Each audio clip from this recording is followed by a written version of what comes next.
আমাৰ উপলব্ধিয়ে সংস্কাৰ কৰে আজি ভাগৱতৰ প্ৰতিটো কথা আপোনালোকে উপলব্ধি কৰিব লাগিব উপলব্ধিয়ে সংস্কাৰ কৰে যদি উপলব্ধি নকৰাকৈ ভাগৱত 10 বাৰো পঢ়ি থাকে তেতিয়াও আপোনাৰ কোনো সংস্কাৰ নহব গতিকে আমাক কৈছে মই ধৰ্মী বুলিয়া সংসাৰে ভ্ৰমি ফুৰে আনকো দেখায়া ধৰ্ম আপুনি নকৰে বুলে মোৰ সমবৰ নাহি সংসাৰত কিজনৰ স্থান জানা যমনগৰত গতিকে আপুনি ভাগৱত কীৰ্তন দশম ঘোষা গীতা পদ মুখস্থ কৰি সমাজত একদম আখৈ ফুটা দি ফুটি আপুনি পাণ্ডিত্য প্ৰকাশ কৰিছে কিন্তু আপুনি নিজে নামানে তেতিয়াহলে আপোনাৰ সেই মুখস্থই আপোনাক জীৱক গতি দিব নোৱাৰে তেওঁ ক'ত থাকিব যমনগৰ থাকিব যাৰ কাৰণে কৃষ্ণই সৰু কালতেই কেইবাটাও অসুৰ বধ কৰি তাৰ নিদৰ্শন দি থৈ গৈছে বধ মানে মৰা মানে সংস্কাৰ কৰি থৈ গৈছে অৰ্থাৎ আমাৰ জন্মগত ভাৱে কিছুমান প্ৰবৃত্তি ইনবৰ্ন আমাৰ ল'ৰা ছোৱালীয়ে জন্মগতভাৱে কিছুমান আখুৰিক প্ৰবৃত্তি লৈ আহে সেইবিলাক মাক বাপেকেহে জানিব তেওঁ কেনেকুৱা আখুৰিক প্ৰবৃত্তি আছে অলপতে খং উঠে অলপতে অসন্তোষ পঢ়া শুনা নকৰে ধেমালিত মন নিবে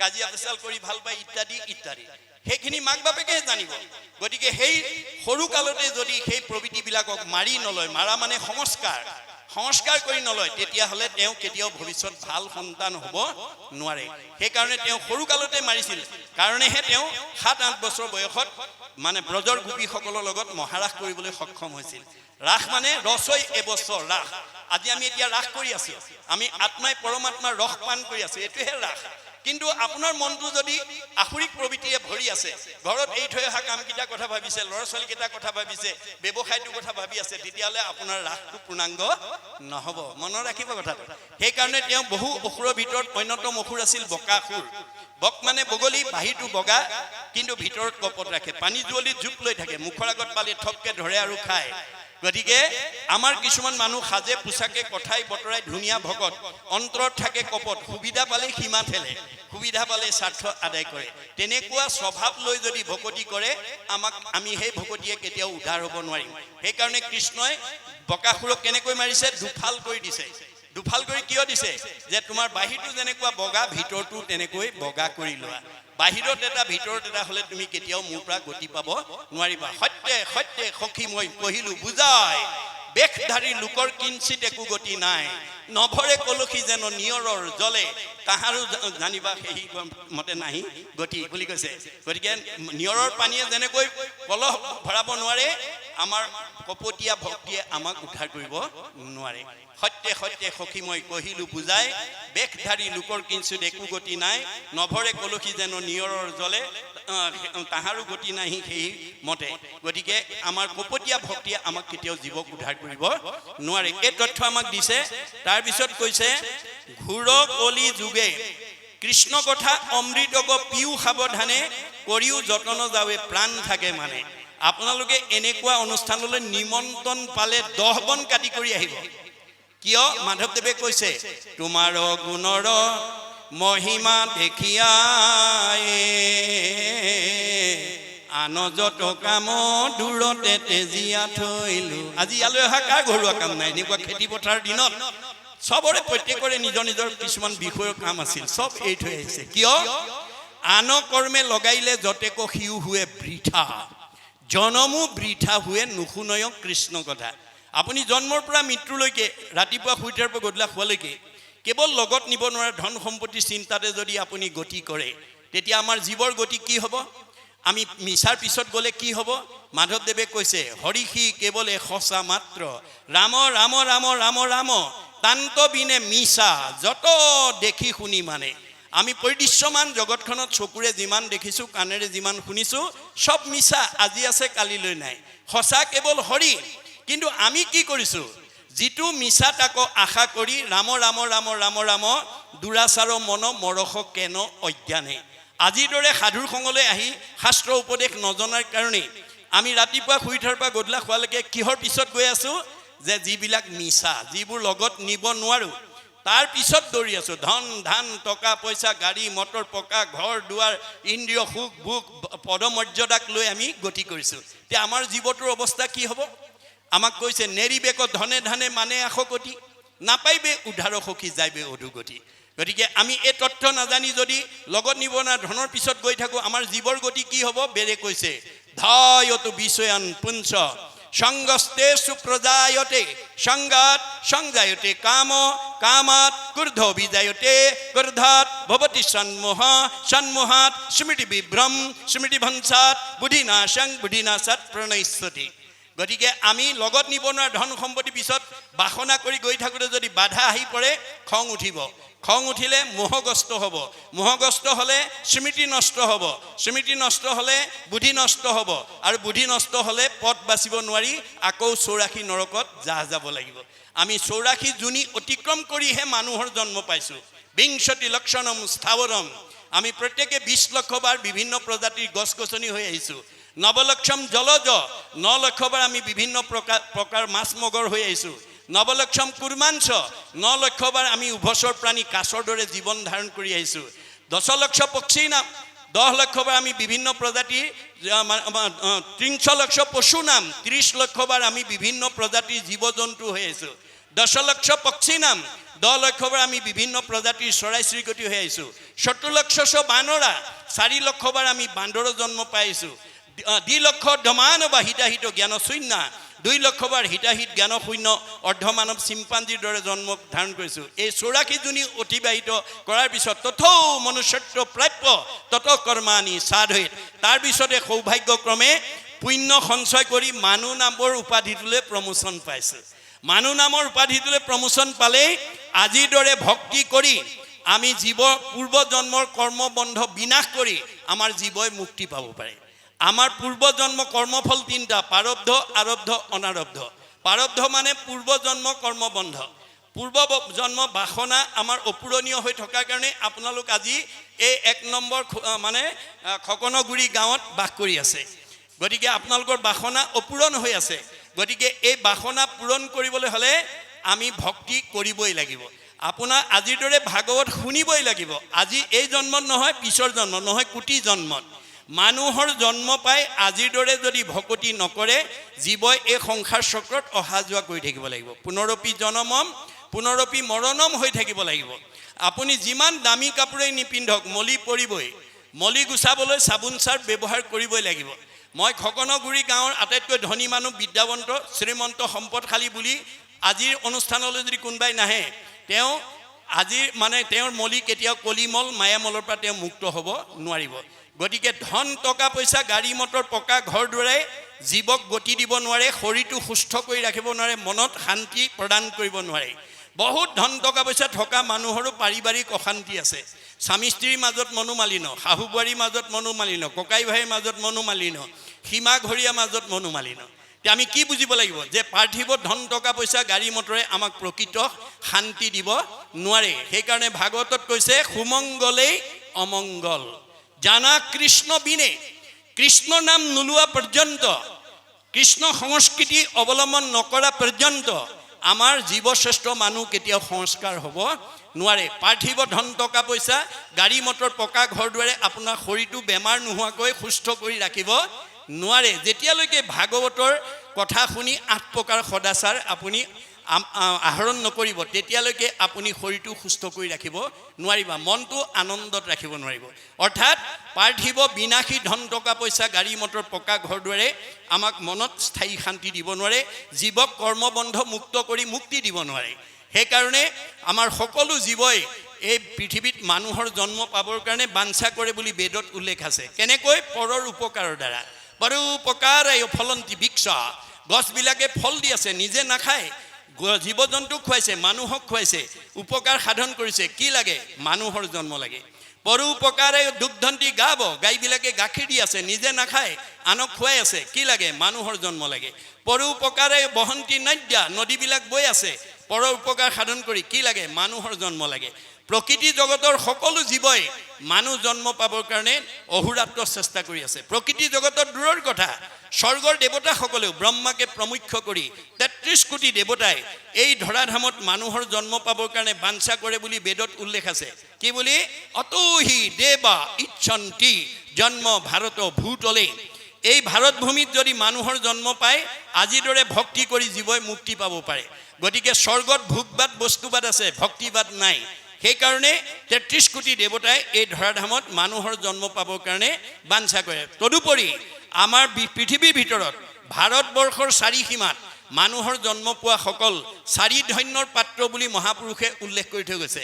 ধন্য ধন্য কলিকাল, ধন্য নৰ তনুভাল, ধন্য ধন্য ভাৰত বৰিষে, ধন্য ধন্য ৰাম নাম। আমি তিনিটা ধন্য অতিক্ৰম কৰি আহিলোঁ। কলি যুগত ভাৰতবৰ্ষত নৰদেহা পালোঁ। এতিয়া আমি 4 নম্বৰ ধন্যটো কৰিব লাগে, ৰাম নাম ল'ব লাগে। মনত ৰাখিব কথাটো, ৰাম নাম ল'লেই আমাৰ জীৱই গতি পাব। গতিকে বহুতে প্ৰশ্ন কৰে যে ভাৰতবৰ্ষত জন্মগ্ৰহণ কৰা মানুহ যদি 4 ধন্য পাত্ৰ হয়, পৃথিৱীৰ প্ৰগতিশীল দেশবিলাকত জন্মগ্ৰহণ কৰা ৰাছিয়া, আমেৰিকা, জাপান, ইংলেণ্ড, চীনকে প্ৰমুখ্য কৰি যিবিলাক প্ৰগতিশীল দেশ আছে, সেই দেশবিলাকত জন্মগ্ৰহণ কৰা মানুহবিলাক দুৰ্ভগীয়া নেকি? শংকৰদেৱে তাৰ উত্তৰ দি থৈ গৈছে, আতপিনে আনভূমি যতেক আশ্ৰয়, ভোগৰেখে দেশ বুলি জানিবা নিশ্চয়। পৃথিৱীত যিমানবিলাক প্ৰগতিশীল দেশ আছে চব ভোগবাদী আৰু বস্তুবাদী। ভক্তিবাদ কেৱল ভাৰতবৰ্ষত আছে। সকলো জীৱই ভাৰতবৰ্ষত মানুহৰ জন্ম নোপোৱা পৰ্যন্ত পুনৰপি জনমম পুনৰপি মৰণম হৈয়েই থাকিব লাগিব। ভোগবাদ বস্তুবাদে জীৱক সংস্কাৰ কৰিব নোৱাৰে। সেইকাৰণে উদ্ধৱে কৈছিল, যদি পুণ্য লৈ গ'লেও ঘূৰি আহিব লাগে, পাপ লৈ গ'লেও যদি ঘূৰি আহিব লাগে, তোমাৰ ওচৰলৈ যাম কেনেকৈ? তেতিয়া কৃষ্ণই উদ্ধৱক কৈছিল, মাধৱে বুলন্ত সখী শুনা মোৰ ভেদ, মোৰ ভকতিহে কৰে কৰ্মবন্ধ ছেদ। গতিকে আমাৰ যি কৰ্মবন্ধ, সেই কৰ্মবন্ধৰ কাৰণে আমি সংসাৰত অহা যোৱা কৰি থাকিব লগা হৈছে। গতিকে এই কৰ্মবন্ধৰ পৰা মুক্ত হ'বলৈ হ'লে আজিৰ দৰে ভক্তি কৰিবই লাগিব। ভক্তি নকৰা জীৱই কৰ্মবন্ধৰ পৰা মুক্ত হ'ব নোৱাৰে। সেইকাৰণে একেটা সীমাতে দুঘৰ মানুহ বাস কৰি আছে, এঘৰ সুখত আছে, এঘৰ দুখত আছে। গাঁও একেখনতে আছে, কোনোবা শান্তিত, কোনোবা অশান্তিত। আমাৰ মতে 1 নম্বৰ খকনগুৰি গাঁৱত বাস কৰা একেটা 4 সীমাতে থকা গৃহস্থী একে পৰিৱেশত আছে, একে গাঁৱত আছে, একে আহাৰ পানীক আছে, একে বায়ু সেৱন কৰিছে। আমাৰ মতে চব একেই হ'ব লাগিছিলে, কিন্তু বাস্তৱত একে হয়নে? নহয়। আনৰতো দূৰৰ কথা, সীমাঘৰীয়া মানুহঘৰৰ লগতে সীমাঘৰীয়া মানুহৰ বৈষম্যতা থাকে। আৰু ভাগৱতৰ এই দৰ্শন নজনাৰ কাৰণে আমাৰ সীমাঘৰীয়া মানুহে সীমাঘৰীয়া মানুহক উন্নতি হোৱা দেখিলে হিংসা কৰে। এখন গাঁৱৰ মানুহে এখন গাঁৱৰ মানুহক কোনো বিষয়ত আগবাঢ়ি গ'লে হিংসা কৰে। তেনেকুৱা স্বভাৱ যদি আছে, আজি আপোনালোকে ইয়াতে এৰিব। যদি আপোনালোকৰ পৰহিংসা ভাৱ ৰাখে, ভগৱন্তই কেতিয়াও আপোনালোকৰ মনৰ কামনা পূৰণ হ'বলৈ নিদিয়ে। 10ম স্কন্ধ ভাগৱতত ভগৱানে কৈছে, অপৰৰ সম্পদ দেখি মৰে যিটো চক্ষু পুৰি, তাৰ আশা সবে হুৱে নষ্ট, তোমাত বিমুখ ভৈলে একোৱাত সুখ নাই, মিছা সবে যত কৰে কষ্ট।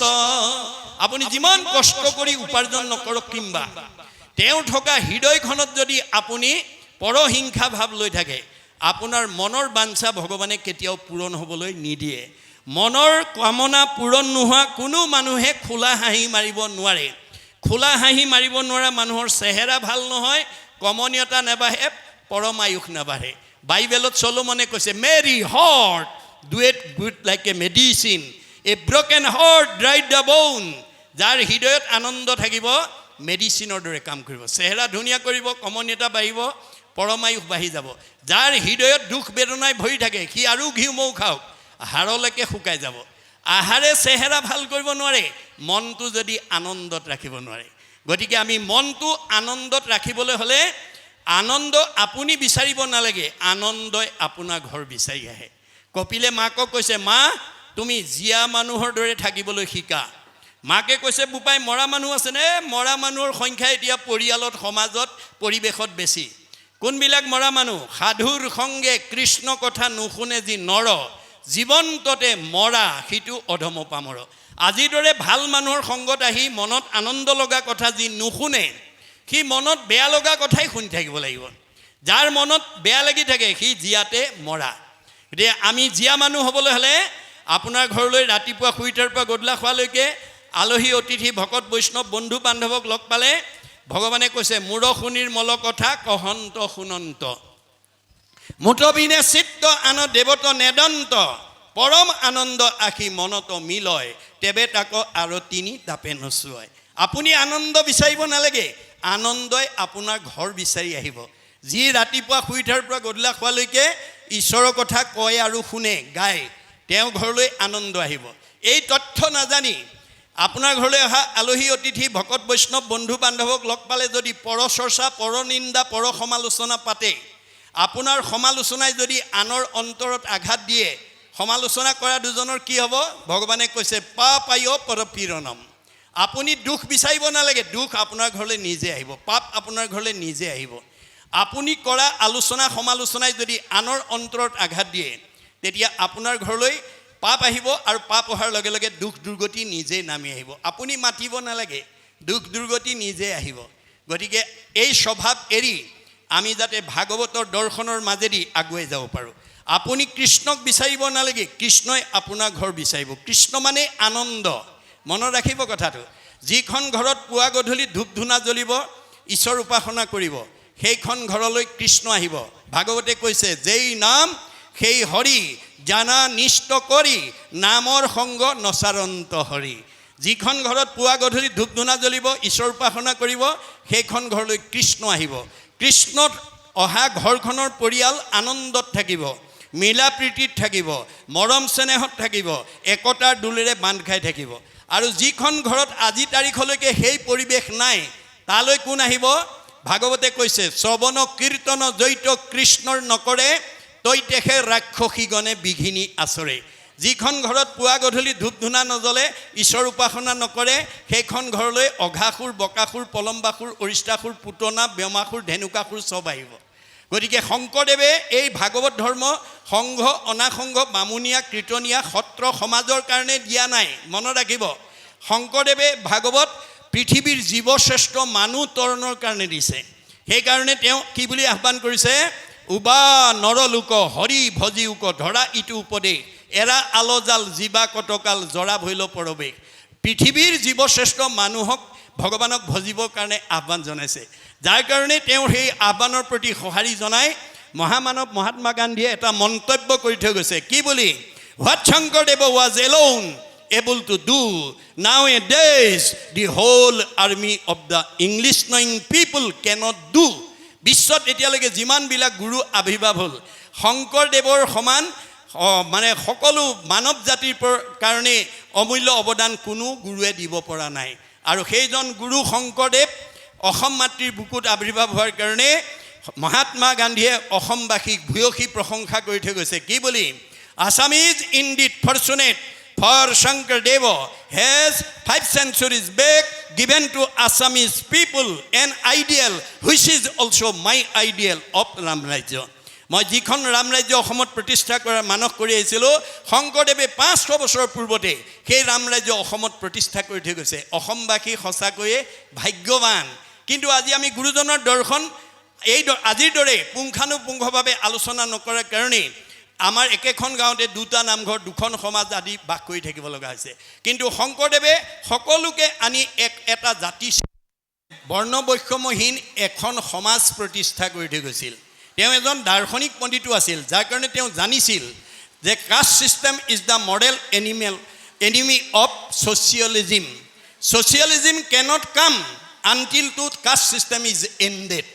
যেতিয়ালৈকে জাতিভেদ প্ৰথা থাকিব, তেতিয়ালৈকে সমাজ একতাৰ দোলেৰে বান্ধ খাব নোৱাৰিব আৰু সমাজ আগবাঢ়ি যাব নোৱাৰিব।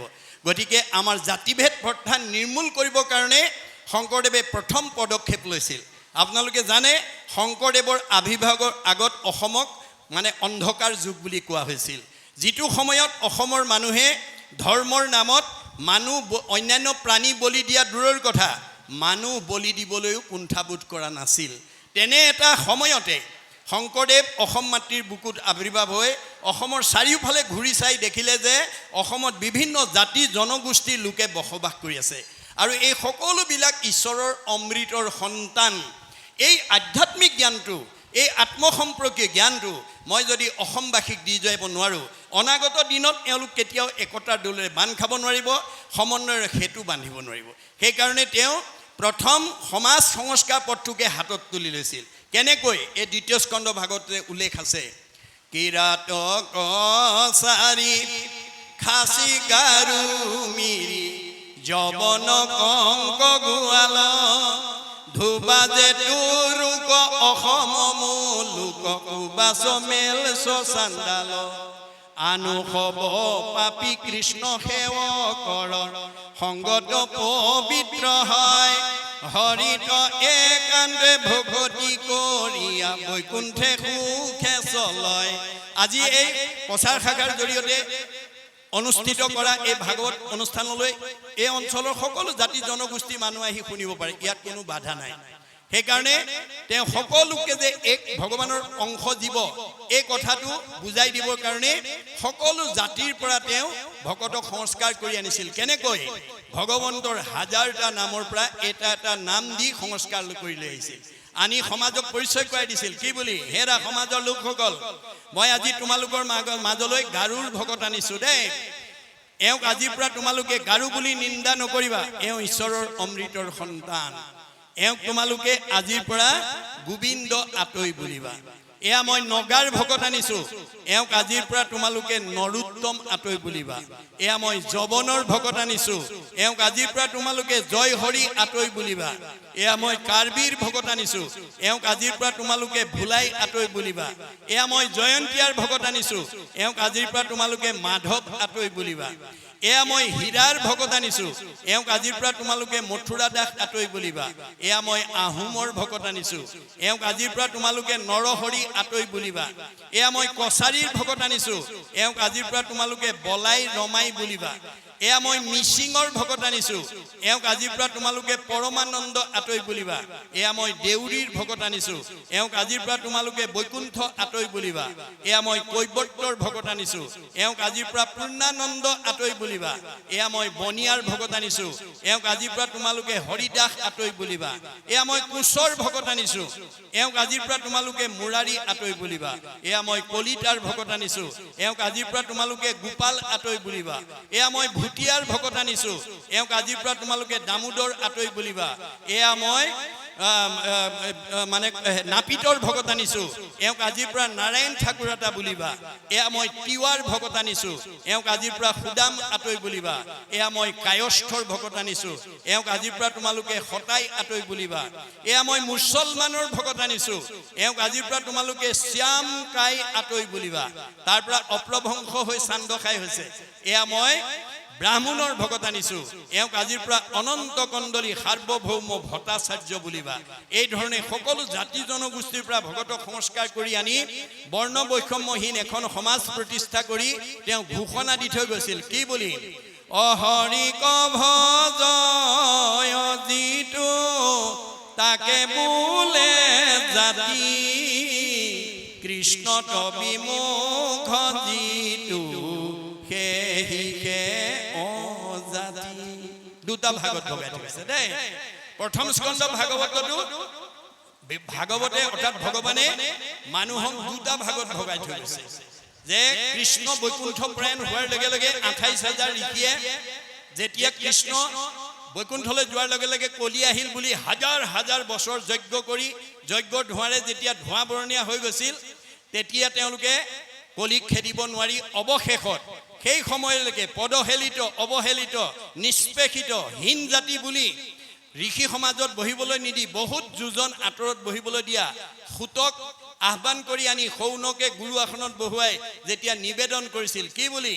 সৌনক বদতি শুনা সুত মহামানী, পৰম পাতকী কলি পাইলে হনে জানি, আৰম্ভিলো যজ্ঞ আশী সহস্ৰ বছৰ, হোম ধূৰ্মে ধূৰ্ম বৰ্ণ ভৈলে কলেবৰ, যিটো কৰ্ম কৰোৱাটো নাহিকে বিশ্বাস, আপোনাৰো আয়ুক কৰিলো ব্যৰ্থে না।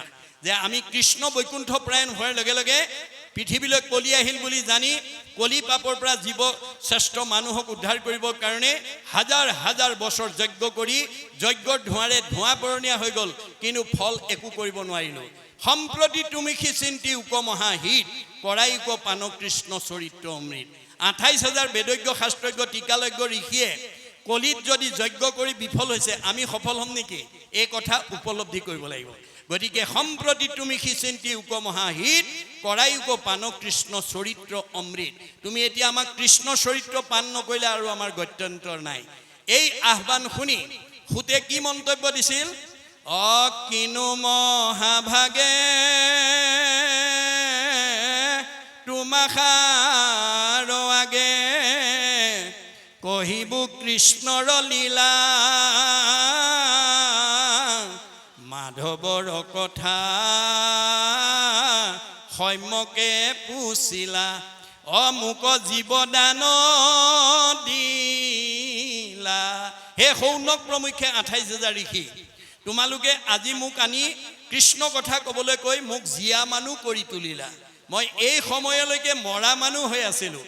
কৃষ্ণৰ কথাটো মোৰ মহালাভ আছে। কৃষ্ণৰ কীৰ্তনে জাতি অজাতি নাম আছে, দুটা ভাগ দেই, এটা জাতি আৰু এটা অজাতি। চৈতন্যপন্থীয়ে কৈছে মুচিও খুচি হয় যদি হৰিক ভজে, খুচিও মুচি হয় যদি হৰিক তেজে। মাধৱদেৱে ঘোষাত লিখিছে ৰাম বুলি তৰে মহা মহা অন্ত জাতি, যিটো নাম নলৱে হীনটো হীন আতি। মানুহৰ জন্ম পাই যদি ঈশ্বৰৰ নাম নলওঁ আমি হীন জাতি, আৰু ভগৱন্তৰ নাম লোৱাজনেই হ'ল জাতি। গতিকে আমাক দুটা ভাগত ভগাই থৈ গৈছে। তাৰ পৰৱৰ্তী পদত কৈছে কি বুলি, যে ঘূৰকলি যুগে মল মতি মনুষ্যৰ, নাহি আন ধৰ্ম হৰি কীৰ্তনত পৰ। এতিয়া আমি কলি যুগৰ মানুহ, এতিয়া আমাৰ মনবিলাক মলমতি বুলি কৈছে। গতিকে ইয়াত আমি এই মলমতি মনক আমি উদ্ধাৰ কৰিব পৰা শক্তি ভগৱন্তৰ হৰি কীৰ্তনৰ বাদে আৰু দ্বিতীয় নাই।